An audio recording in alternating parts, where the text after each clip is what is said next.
trouble melts like lemon drops high above the chimney top. That's where you find me, oh, somewhere over the moon's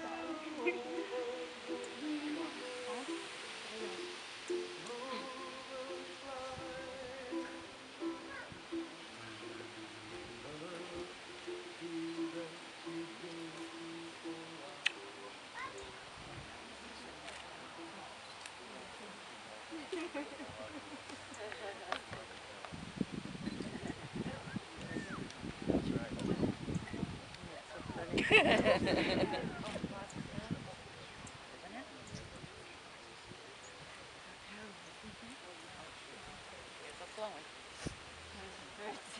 Right there.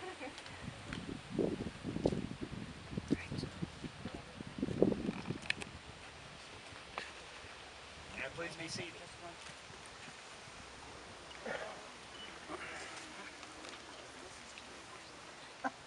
Apparently Josh was a little cheated.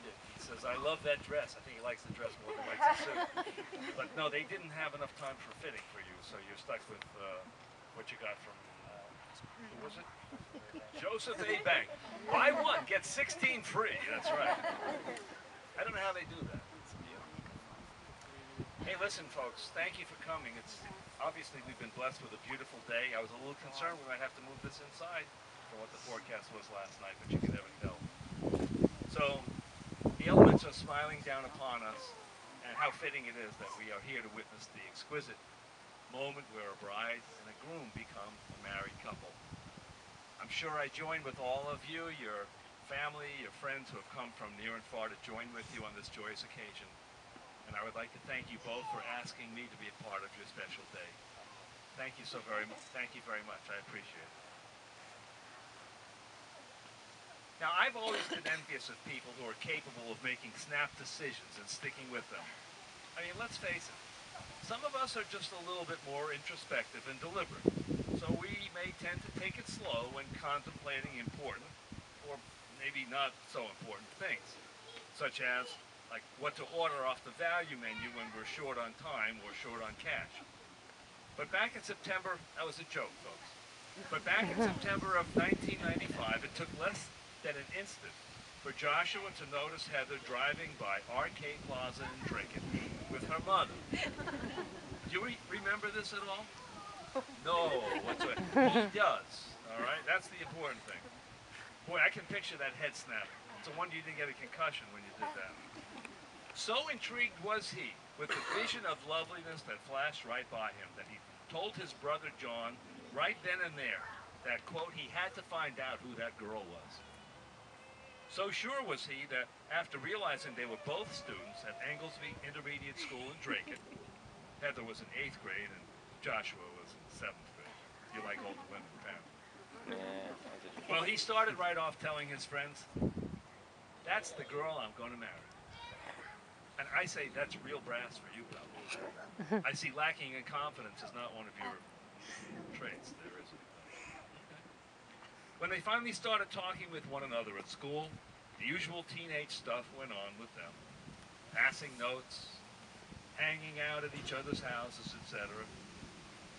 Joshua even lent Heather a striped blue shirt of his, which she wore for about 5 years before giving it back to him.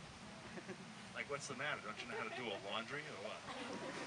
So smitten was Joshua with heaven that he even, this is classic, this is beautiful, he even spray painted a message to her on Nichols Bridge behind their school. It read, JM and HM. And there was no doubt in Heather's mind that he was the J and she was the H.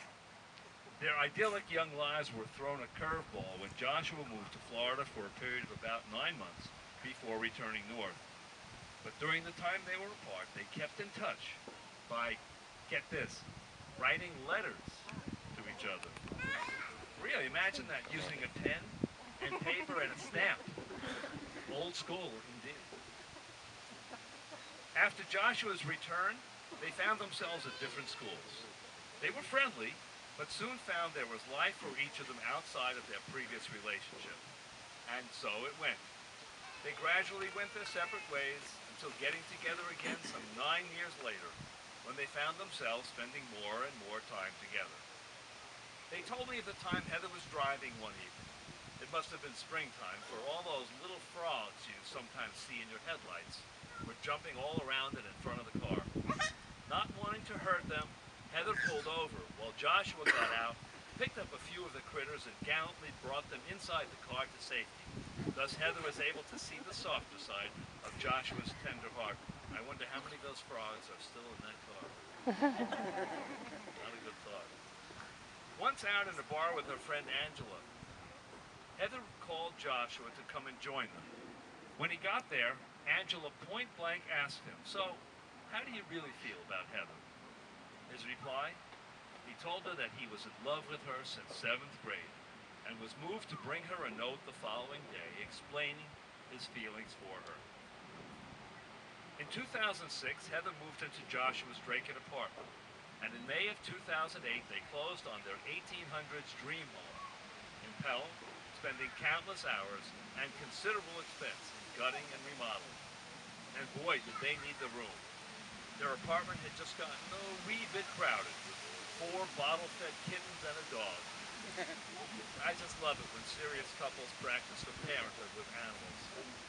Which is a good thing for them, for little Kinsley was born on Halloween of last year, during the big storm.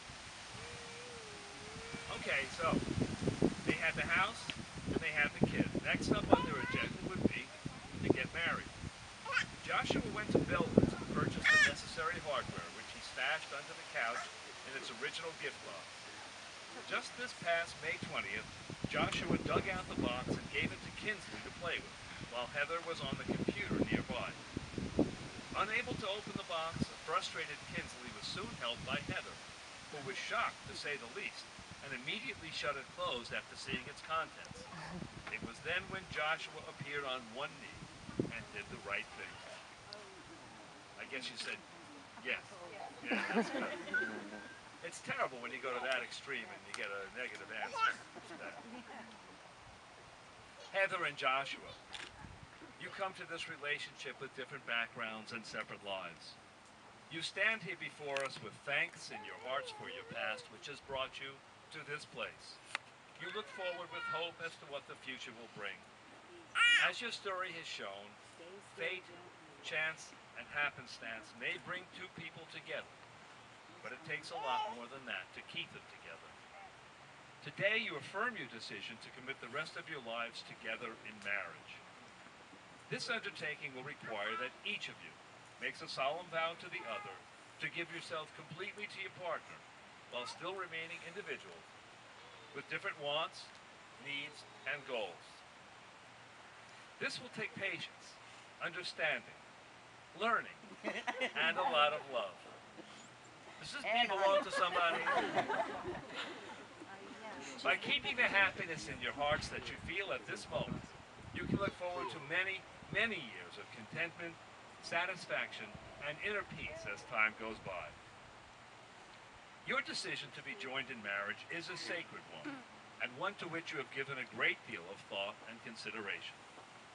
Your love for one another must be strong enough to bind you through all the ups and downs of everyday life. Your mutual respect for one another must be deep enough to weather all the uncertainties of your future together as you embark on this next phase of your lives. The blending of your past lives will give the two of you new opportunities to nurture and experience both the sameness and the differences you each bring to this relationship. May you always take time to reflect upon this special moment and on all the reasons why you have chosen to become husband and wife. May your new life bring you all the happiness, joy, and fulfillment you've been seeking, and which you both so richly deserve. And may you always, always be in love.